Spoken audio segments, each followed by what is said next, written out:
தற்பொழுதைய முக்கிய செய்தி, ரேஷன் கடைகள்ல அதிரடியா ஆய்வுகள் நடத்தப்படக்கூடிய அந்த முக்கிய செய்தியை நம்ம பார்க்கிறோம். ரேஷன் கடைகள்ல தவறுகள் நடந்தால் கடும் நடவடிக்கை எடுக்கப்படும் என்றும் தமிழக அரசு உத்தரவு பிறப்பித்திருக்கிறது. விவரங்களோட செய்தியாளர் மணிகண்டனும் இணைந்திருக்கிறார்.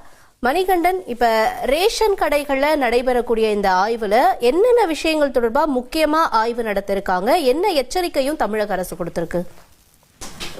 ஒவ்வொரு துறைகளுக்குமே தமிழ்நாடு முதலமைச்சர் அறிவுறுத்தலுக்கு இணங்க உடனடியாக அமைச்சர்கள் ஆய்வுக் கூட்டங்களை நடத்த வேண்டும். தேவையான நடவடிக்கைகளை உடனடியாக துறை ரீதியில மேற்கொள்ள வேண்டும் என அமைச்சர்களுக்கு முதலமைச்சர் அலுவலகத்திலிருந்து அறிவுறுத்தல் வழங்கப்பட்டிருக்கிறது. இதன் தொடர்ச்சியாக தமிழ்நாடு முழுவதும் நியாய விலைக்கடை ஆய்வு கவனத்துடன் பணியாற்ற பணியாளர்களுக்கு அறிவுறுத்தல் சுற்றறிக்கையாக அனுப்பப்பட்டிருக்கிறது. தமிழகம் முழுவதும் நியாய விலைக்கடைகள்ல மக்கள் பிரதிநிதிகள் அதிரடி ஆய்வு மேற்கொண்டு வருகின்றனர். நியாய விலை கடையில பொருட்கள் சரியாக எடையில கிடைப்பதை உறுதி செய்ய மின்னணு தராசு ஆய்வு செய்யப்படுகிறது. அனைத்து ரேஷன் கடைகள்லயுமே மின்னணு தராசு கொண்டு வரப்பட்டிருக்கிற நிலையில வெயிட் ஸ்கேலிங் லெவல்ல செக் பண்ற பணிகளையும் மேற்கொண்டிருக்கிறாங்க.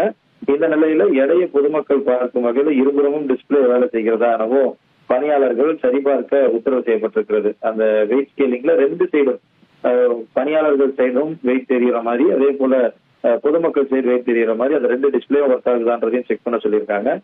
நியாய விலை கடைகள்ல தவறுகள் கண்டறியப்பட்டால் பணியாளர்கள் மீது கடுமையான நடவடிக்கை எடுக்கப்படும் எனவும் துறையிலிருந்து எச்சரிக்கை விடுக்கப்பட்டிருக்கிறது. நியாய விலை கடை பணியாளர்கள் கவனமுடனும் விழிப்புடனும் பணியாற்ற வேண்டும் எனவும் இந்த சுற்றறிக்கையில பணியாளர்களுக்கு அறிவுறுத்தல்கள் வழங்கப்பட்டிருக்கிறது.